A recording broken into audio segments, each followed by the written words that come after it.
అయ్యా నా కోరిక తీర్చబడాలి, అంత మాత్రమే కాకుండా ఆ కోరికకు సంబంధించి నీవు నియమింపబడినదై ఉండాలి, నీ వలన నియమింపబడిన అనుభవం అయి ఉండాలి.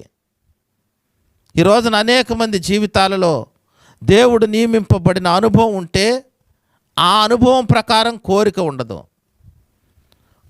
కోరికను మనం కలిగి ఉంటే అది దేవుడు నియమింపబడిన అనుభవంతో జత కట్టగలిగినదై ఉండదు. అందుకే అనేక మంది జీవితాలలో పొందవలసినటువంటి దీవెనను, పొందవలసిన జవాబును పొందలేకపోతున్నారు. ఈ రోజున ఎలియాజరు చేసినటువంటి ప్రార్థనలో